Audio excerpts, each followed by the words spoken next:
Salut Thibaut. Salut. Tu vas bien? Oui, toi? Comment ça se passe? Très bien. Comment ça se passe pour l'instant? Il y a du monde. On sent qu'on va avoir chaud apparemment, mais ça se passe très bien pour l'instant. Ouais. Il y a déjà du monde. Tu nous as ramené quelques jeux comme je t'avais demandé avec Ouais. grand plaisir. On va parler un petit peu jeux de société puisque c'est aussi évidemment une des pans du salon aujourd'hui. Ouais. Vous avez un stand où vous vendez les jeux et puis aussi un stand où on peut jouer. On peut jouer en fait. Oui, effectivement on a un stand pour acheter des jeux et on a aussi tout un espace où vous pouvez les tester. Donc vous venez, même si vous connaissez rien, c'est pas grave, il y a des gens qui sont là pour vous expliquer. Les avantages, c'est installé, c'est gratuit, vous pouvez jouer pendant toute l'après-midi sans problème. Et puis on propose aussi des activités autour du jeu de cartes à collectionner qui, elles, par contre, sont payantes, où là, il faut savoir jouer. Mais on a des tournois, il y a des joueurs actuellement, notamment un tournoi de One Piece Orcana, qui sont autour de Disney. Et One Piece, bon, je pense qu'ici, tout le monde connaît. Alors on le rappelle, on est en direct de Mestory et on quitte un petit peu les écrans pour parler jeux physiques de table désormais. Et au cœur de cet univers, il y a évidemment la caverne du Gobelin avec Thibaut Gruel, le gérant de la caverne à Metz et à Nancy. Il y en a d'autres des cavernes? Ah oui, il y en a 6. Alors, je vais les dire, allez, on va faire un peu de pub. Il y a Toul, on va monter comme ça, Toul, Nancy, Pont-à-Mousson, Metz, la galerie Auchan de Semicourt et de Thionville. Voilà, donc vous pouvez le retrouver évidemment dans les six boutiques et sur le stand qui est ici à Mestory aujourd'hui. Un événement comme ce genre, c'est sans doute un très gros événement aussi pour la caverne pour pouvoir montrer les jeux, faire participer les gens, faire découvrir un petit peu cet univers. Oui, c'est devenu un événement très important pour nous. Après, ce qui est vraiment très important, c'est qu'on touche aussi, à notre niveau, un public qui ne vient pas forcément dans les magasins de jeux de société. Parce que c'est pas forcément quelque chose qui fait partie de leur vie. Et là, ils découvrent qu'il y a tout plein de jeux faciles à jouer, mais on n'a pas besoin de se prendre la tête. Et, voilà. Et surtout, beaucoup de jeux tournés aussi sur tout ce qui est culture un peu pop. Voilà. Depuis à peu près une quinzaine d'années, le jeu de société quand même, il y a une espèce de revival où Ouais. on a l'impression que les gens quand même ont repris un peu les bases finalement du jeu de société. Un peu peut-être avec le Covid aussi, je pense qu'il y a eu un effet un peu... Alors le Covid a eu un effet accélérateur de quelque chose qui était déjà en mouvement. Mais ça vient surtout essentiellement des éditeurs de jeux qui ont créé des jeux beaucoup plus accessibles. C'est vrai que le Monopoly, on a tous joué, c'est long, donc on sait qu'on se lance dans une partie de Monopoly, c'est long. Alors beaucoup de gens n'y avaient pas envie. Donc maintenant vous avez des petits jeux de cartes qui s'apprennent en 5 minutes, qui jouent en un quart d'heure. Et ça ouvre aussi les champs des possibles pour le jeu de société. Ouais, ça a changé un petit peu, le jeu de société moderne a un petit peu changé. C'est vrai que on se rappelle aussi même du risque qui mettait... qui était compliqué. Mais après il y a beaucoup de... Étant donné que maintenant il y a des milliers et des milliers de références, c'est vrai qu'on peut un peu trouver maintenant notre bonheur dans le jeu de société parce qu'il y a un peu de tout finalement maintenant. Oui, bon, un gros succès, Skyjo, Skijo, je pense que ça parle à beaucoup de monde. C'est un jeu où en fait vous jouez, vous pouvez discuter en même temps, vous n'avez pas besoin de vous projeter trop profondément dans le jeu, donc ça permet à plein de gens de jouer. Il y a un autre jeu qui s'appelle Flip 7 aussi, où c'est un jeu ce qu'on appelle de stop encore, vous retournez des cartes. Si vous en retournez une de trop, tant pis pour vous. Bon, voilà, c'est des jeux vraiment, vous y jouez en quelques minutes, quoi. Ouais, des gros succès en ce moment, on l'a vu Flip 7 sur un autre salon, on était il n'y a pas longtemps, c'est vraiment un des jeux qui partait le plus avec tous les références que tu as citées évidemment. Toko Maya aussi qui est un des jeux, nous on les avait invités les créateurs sur le plateau de Pixel Perfect il y a quelques années, donc voilà, c'est des petits jeux, ce que j'appelle moi les jeux apéro, c'est vraiment les jeux on peut lancer à n'importe quel moment avec des amis, ça dure une dizaine de minutes si on veut et puis on peut passer à autre chose et voilà. Voilà, on peut discuter de choses et d'autres en même temps. Enfin, voilà, et c'est vrai que ça, à mon avis, ça fait aussi partie des raisons pour lesquelles les gens ont retrouvé le plaisir de jouer, parce qu'on n'a pas à se prendre trop la tête, et surtout on se rend compte que c'est marrant de jouer avec des gens et on se marre, et le moment qu'on a passé, on l'a pas vu venir, quoi, en fait. Ça peut tuer des amitiés aussi, des jeux un peu trop compliqués. Ah oui, c'est sûr. C'est sûr. Et Internet dans tout ça, est-ce que ça a un petit peu changé le monde du jeu de société? Alors évidemment il y a les tabletop games maintenant, des board games en ligne, ce genre de choses, les gens même utilisent maintenant Internet pour jouer à des jeux de société physiques. Mais est-ce que les jeux vidéo et les jeux, voilà, ça a un petit peu changé quand même le monde aujourd'hui, la vente? Alors la vente, oui. La vente, oui. Après, la création de produits aussi. On va prendre l'exemple d'un jeu qu'on vend sur le salon, énorme, sur Elder Scrolls. Donc ça veut dire qu'en fait, il y a les jeux de société aussi qui se sont emparés des univers jeux vidéo. Donc dans la création, il y a un sacré crossover entre les deux. Maintenant, c'est l'inverse même qui commence à se faire. On peut jouer en ligne aussi, effectivement, sur des plateformes comme Board Game Arena. Justement. Mais ça reste quand même pas du tout le même plaisir que de jouer avec quelqu'un. Maintenant, dans le mode de distribution et de la vente de jeux, oui, bon, là, par contre, les choses ont considérablement été bousculées. Hein, on va pas se mentir. Amazon, par exemple, est un acteur prépondérant. Ouais. Bon, après, nous, c'est à nous de nous distinguer d'une autre manière. Voilà. C'est quoi aujourd'hui les grandes tendances actuelles du jeu de société? Est-ce qu'on est plus sur de la coop? Combien de joueurs à peu près? Est-ce qu'on a une grosse tendance comme ça? Les tendances vont quand même de plus en plus sur des formats assez petits. Pas très cher parce que les gens, c'est ce qu'ils réclament. Et évidemment ce qu'on appelle plus le jeu apéro, ce que tu as appelé le géo apéro, c'est vraiment ça qui est la tendance. Mais on va dire des jeux apéro aussi un petit peu poussés. Ouais. Pas forcément avec des règles très très simples, un petit peu plus évoluées aussi. Un peu de mécanique quand même. Un peu de mécanique, un peu de profondeur. Ouais. Pour éviter d'avoir juste le Uno qui est... Ah oui, c'est sûr. Après sinon, si vous enchaînez des jeux qui n'ont pas un petit peu quelque chose, au bout d'un certain moment, vous reprenez celui que vous avez acheté avant. Les escape games, aujourd'hui, c'est aussi un pan qui prend de la place, parce qu'on en voit beaucoup dans les magasins. Alors, c'est plutôt dans les magasins grand public qu'on voit des escape games. J'ai l'impression que c'est un peu aussi une valeur refuge pour eux, des fois, pour se dire on va mettre des jeux de société, on met un truc qui plaît, donc on met des escape games. Est-ce que c'est quelque chose qui plaît, justement, aussi aujourd'hui?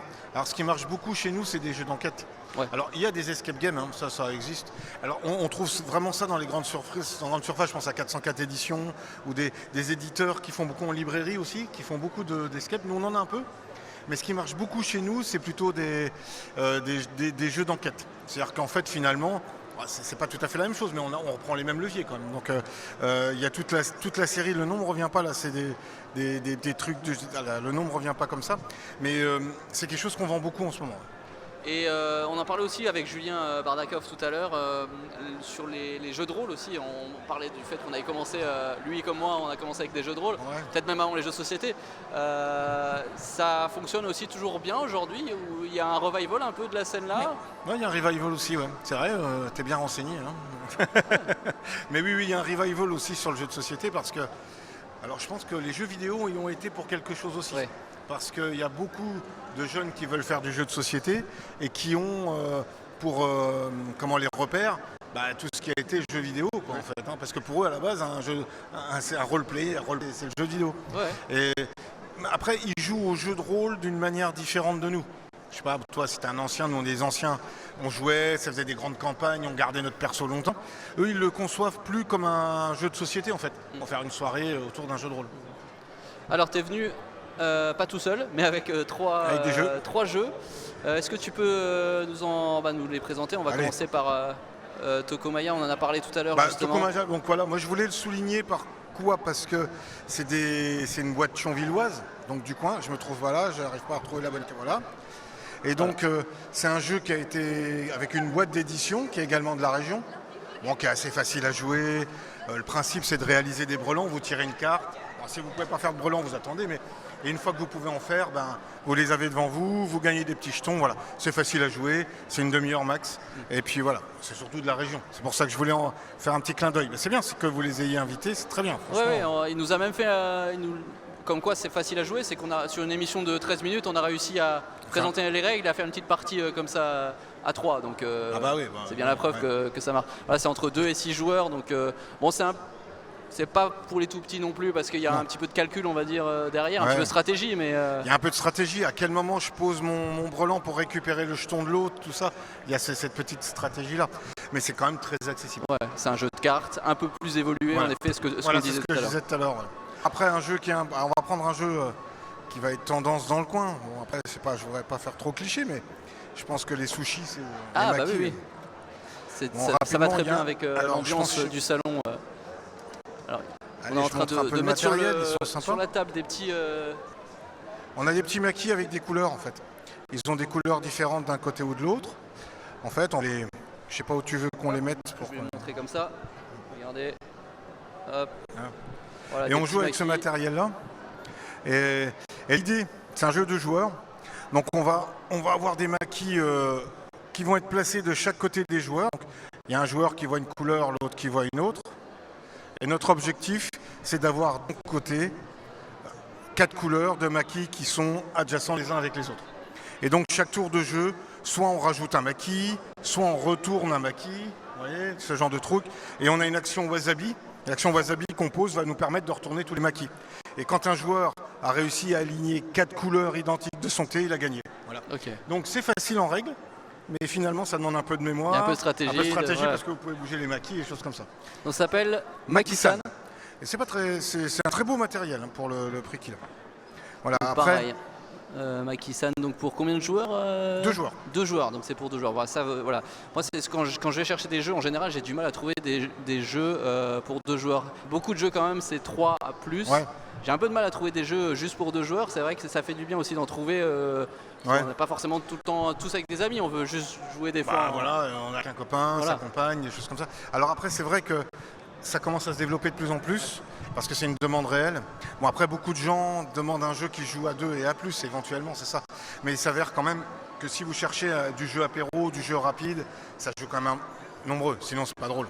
Bah, d'ailleurs, allez, un Troisième deuxième jeu. petit truc, voilà. Je vous montre le matériel rapidement.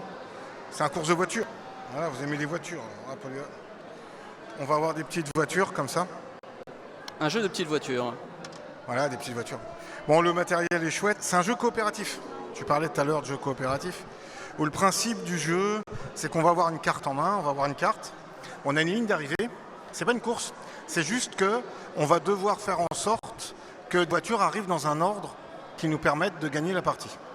Donc, j'ai une carte avec un numéro. Je la pose. Imaginons que j'ai 6. Je vais devoir faire avancer ma voiture.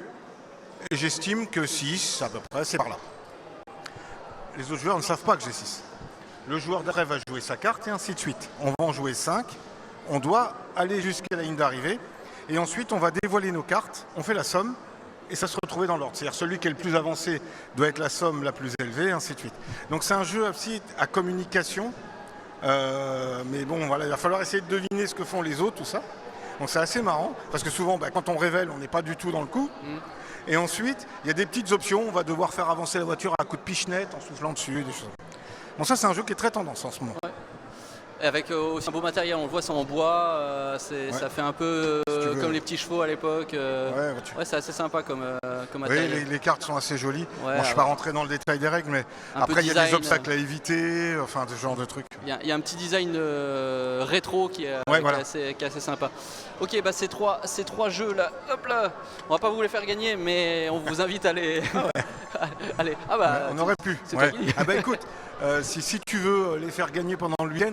Alors écoutez, si vous venez sur le stand de la caverne du Gobelin, la première personne qui dira Pixel Perfect, on va faire comme à l'époque. Comme la première personne qui dira Pixel Perfect sur le stand aura le droit de prendre un Tokomaya qui est un de nos amis. Parfait. Alors, on va pas venir tout de suite parce que là personne n'est encore courant chez moi. Oui, allez-y vite parce que ça va vite partir. Merci beaucoup en tout cas d'être venu présenter ces jeux.